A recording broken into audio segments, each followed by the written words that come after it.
Papis dañu yàkkamti woon doon nañ jàkkaarloo avant ñuy jël antenne bi ñu am mbégte gannaaw bi ñu leen nuyoo sargal leen sargalit ki ñuy dalal professeur Fatou Sow Sarr socio-anthropologue bu ràññeeku ñu am mbégte ànd ak moom ci émission bi ñu war a waxtaanee tolluwaayu vous le devinez bien évidemment ak yelleef ak cëru soxna yi gannaaw 8 mars bi nu weesu ana lu ko gën a yeyoo ñu taxaw seetlu si avancé wala recul moom lañ koy laaj gannaaw deuxième partie bi it moom dañ leen koy juñ war ngeen xam ni corona lëmbe na réew mi deuxième partie bi it dinañ fi dalal waa kër docteur encore une fois ndax waxtaan si du doy gis nañ ni mi ngi law incha allah donc deuxième partie bi corona bi lay doon wopp goo xam ni dëgg-dëgg mbas la alors professeur nuyu naa la. maa ngi lay nuyu maa ngi lay fay di nuyu téléspectateurs yi. di ñuy ñu ma fi fekk ñëpp. mosoon naa fi ñëw. benn jour. je crois que bon ce n'est plus le même groupe. ah ça a un peu changé. Il y a eu un renouvellement mais c'est très bien. di nuyu Pape Djibril. parce que mu ngi ma koy fàttali léegi. dafa nekkoon xaritu sama benn étudiant. boo xam ne je le considère comme mon fils Abdoulaye. ma koy nuyu su fekkee ni mi ngi ñuy seetaat. merci beaucoup. xëy na fàtte nga ko mais tamit mémoire de fin d'étude bi ma koy def dalal nga ma jàngat gi ci waroon yow yaa ko def ma la ciy gërëm tamit macha allah alors professeur waxtaan wi ni mu la ko waxee laaj gu njëkk gi am na ay xew-xew sax yoo xam ni ci biir semaine bi lëmbe na réew mi dana mën duggaale ci waxtaan wi ndax ak yelleef ak cëru jigéen da ci bokk ndax ñu ñuy xale bu jigéen bu am 3-4 ans ni bu peeram dafa yegg ci kawam kañu rey bu ñaaw bu metti te ca Thiès bu ngeen di jàngat yéen 8 mars avancé wala recul ngeen constaté ci cër ak yelleef jigéen fii ci Sénégal. waaw xam nga soo ko laaj bi boo ko tënkee noonu. du mën a leer. parce que mënuloo ni dañu dellu wala dañu avancé bu ñu ko xayma am nañu avancé yu bari. Parce que man jiite naa benn mémoire maîtrise benn étudiant bu jógoon Gaston Berger d'ailleurs mais qui était acquis dans le laboratoire du genre Alifant ñu koy wax Mbaye Ndiaye mu defal ñu xayma évolution politique publique sur les femmes de 1960 à 2008 ensuite ñun tamit ñu continuer ci fànn yu bari na avancement parce que ñun indicateur la ñu xool tey rek am na benn journaliste bu ma ne daf ma dégg ci benn émission ma naan 3% de femmes ñoo alphabétisé woon en 1960 léegi on a un peu plus de 40% je n'ai pas les chiffres exacts mais amaguñu 50% soo tegee ci loolu da nga naan demuñu fenn mais boo xoolee fa ñu jóge ngay xool chiffres yi da ngay gis avancé am na soo xoolee éducation avancé bu rëy moo fi am ba tey loolu moo tax ñun dans le cadre de forum des femmes bi ñu bokk éducation en Afrique FAWE ñu jël Sénégal jël président de la République du Sénégal def ko le champion de l'éducation des filles en Afrique parce que tey examen entrée en sixième yi passé plutôt élément certificat 55,3% ay jigéen lañu BFM bi 56,3 ay jigéen lañu kon boo xoolee ci éducation loolu am na boo seetee ci santé mortalité maternelle mi ngi wàññeeku même su fekkee ni ba tey baaxul boo seetee taux de fécondité bi mi ngi wàññeeku kon fa ñu jóge boo ko seetee ñi ngi dox di dem par contre si question wu droit yi aussi texte juridique yi Sénégal signé pratiquement lépp signé nañ ko ratifié nañ ko maintenant ci pratique bi lañ am problème yi ngeen dégg ñuy wax mooy surtout violence violence yi 1998 lañ fi bi ñu 98 99 kaawu dëkk Niass si la jigéen ñi jógoon parce que dañ ko rayoon ci pooru ci koor mu bañ togg añ jëkkëram ray ko donc foofu la jigéen ñi jóge woon ba ñu am loi bi 99 mais si biir application bi souvent magistrats yi duñu ko appliquer parce que dañu naan waaw est-ce que wóor naag wóora dina mais léegi test ADN dafa am ku defati njombe war nañ la mën a jàpp mënatuñ fi toog di wax loolu te bu ñu bala ñuy dee itam ñu naan waaw jigéen ñi ni ñuy soloo ni ñuy nàngam mais bu ñu seetee AGS presque 70% wu ñi ñuy violente di violer ay xaleel lañ duñu mag kon mënuñu wax ni c'est la cause des fautes des femmes ou pas suñu société bi moo am problème donc boo seetee ci loolu avancé am na du point de vue participation politique avancé am na mais deux points rek man laay poser mooy l'application des lois sur les violences te li mujj li mën na dal xel mais wóoruguñu tant que appliqué wuñ ko. leneen li c'est les femmes dans la participation dans la gestion politique. Il est vrai que xeex nañ ba am parité mais ñu bari dañu reprocher que parité bi nit ñi fa jóg ni est-ce que toogaay bi ñu war a toog ñun leen garaawul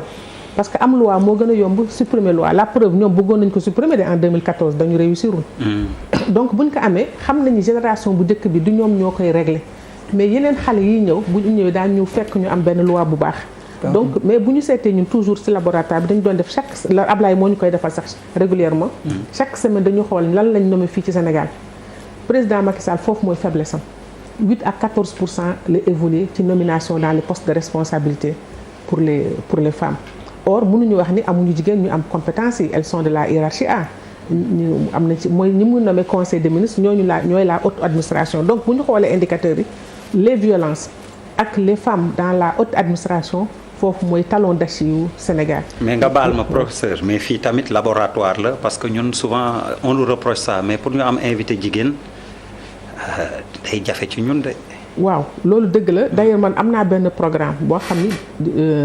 avec la coopération suédoise. qui s'appelle Women Participation Politique. qui concerne plusieurs pays africains ñun ñu dénkuñu Sénégal Côte d'Ivoire ak RDC. Première activité bi ñuy commencé dialogue politique la tudd. On aura un dialogue politique avec les médias avec les politiques avec l'Assemblée pour xam fan la tolluwaay jigéen ñi nekk ci participation politique. gis nañ ni jigéen ñi duñu bokkuñu ci émission yu mag yi bu boobaa nag daañu leen dajale yéen ñëpp les groupes de presse les politiques et les femmes ñoo xam est-ce que ci parti médias yi ñoo leen dul am est-ce que parti politique yi ñoo leen dul yónnee est-ce que jigéen ñi ñoo dul dem. su boobaa am nañ ko ñu benn cabinet bu ñuy defal étude bi photographie bi sur 3 mois yi passé yi ñu xam naka la dem donc c'est un problème boo xam ni on en a pris conscience mais mënuloo tëb rek tontu ko bu ñu mettre ensemble l'ensemble des dialogues des acteurs daañu wax maintenant. Fatou Diagne bu article 19 dafa ni ma y a un problème bala ngeen di woo jigéen da ngeen koy woo juste à la dernière minute alors que effectivement y a un problème de spécificité li ma naan le temps masculin n'est pas le temps féminin waaw souvent am na ñoo xam ne loolooy tontu bi gis nga bu ñu xoolee administration foog ñu ut yére bu ñu sol foog ñu defaru ji bi ñuy liggéey ak administration si sous préfecture yeeg yooyu jigéen ñi duñu ñëw ci réunion yi parce que xam nga lu tax heure bi ñu koy woote parce que heure bu fekkee dafa taseeg moom mu war a lijjanti këram war a dem marché lijjanti ba xam njabootam ñu ngi lekk wala duñu lekk nga ni woo leen mais jigéen ñi duñ fa nekk boo wootee 9h duñ fa nekk donc ça dépend ci heure bi nga leen di woo pour ñu ñëw fa maintenant Fatou Diagne Senghor li ma wax mënuma boo wootee jigéen elle a aussi une image elle a une image et c'est plus terrible pour elle donc ensuite moi les médias occidentaux bu ñu lay oo dañ lay woo à une semaine à l'avance wala en tout cas daañu la woo la veille wax la fi li nga war wax ak li nga warul wax man par exemple journaliste yu bari dañ may oo man leen mënuma tontu ci seen wax parce que man je suis chercheur doo ma woo tout de suite dama tontu kooku politique moo koy def mais man bu ma ekkitee sama kàddu lu war a jëriñ askan bi la kon da ngeen may laaj loo xam ne ma taxawaat xool gëstu xool samay kayit pour mën a leen tontu donc problème yooyu yëpp bu ñu xoolee ci fan la jóge peut-être qu'on trouvera programme bi comme c'est sur 3 ans daañu poser ay axes yoo xam ne daf ñuy mën permettre ñu avancer mais en tout cas il paraît que yéen tamit am ngeen ci part de responsabilité ci ñi ngeen di tànn bon jigéen ñi aussi ça dépend ci lu ngeen leen en tout cas c'est un problème mënuma am réponse bi léegi mais c'est un problème boo xam ne on en a tellement pris conscience que dafa nekk une première activité ci programme boobu ñu am avec la coopération suédoise. Alors je vais donner la parole à un défenseur de la femme Charles. yow laay njëkk a jox professeur nee na ce n'est pas genre ni oui ni non bu Macky Sall la. non c'est pas ni oui ni non. avancer ou recul. on avance on liste les avancées. et on voit parce que booy def il est chercheur on va voir quelles sont les avancées. quels sont là où on a stagné et là où on a eu des reculs. donc bu ñu xoolee globalement je dis que suñ ko xoolee sur la distance et le temps il y a eu des avancées formidables. mais en même temps il y a 2 points qui de mon point de vue moom laa la wax c'est la haute administration. et les questions de violence c'est là où vraiment le problème est là waaw mooy problème bi waaw. Charles.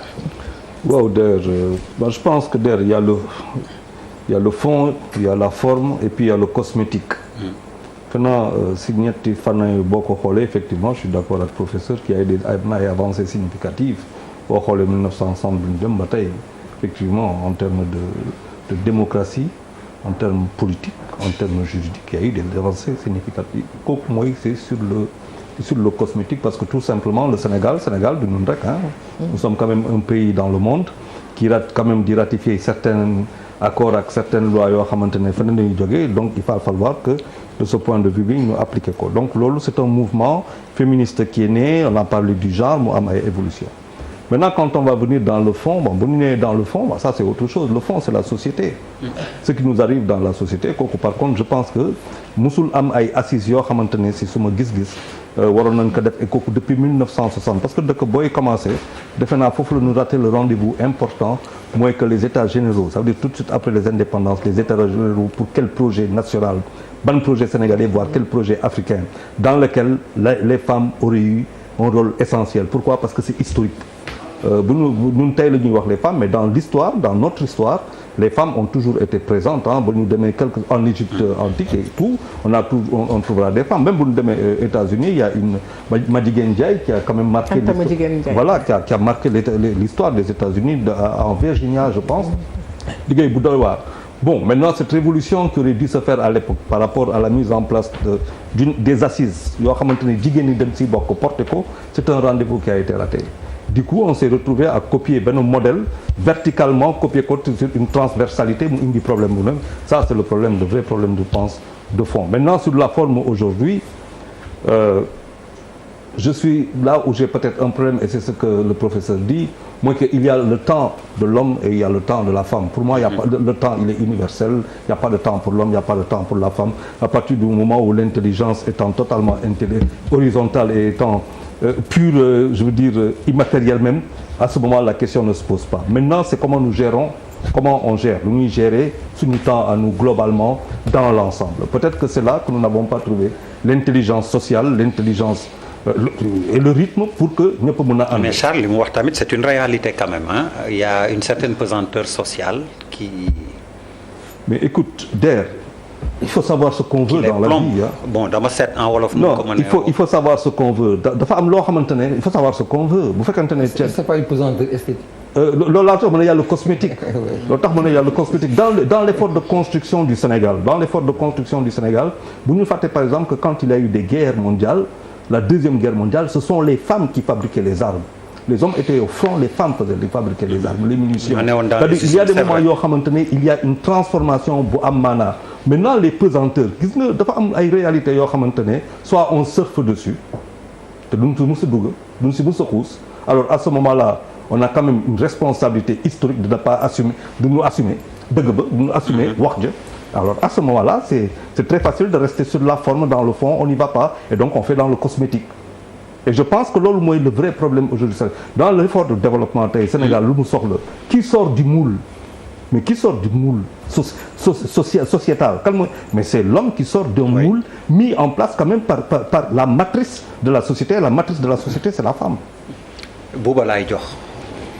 Pourquoi nga may jox.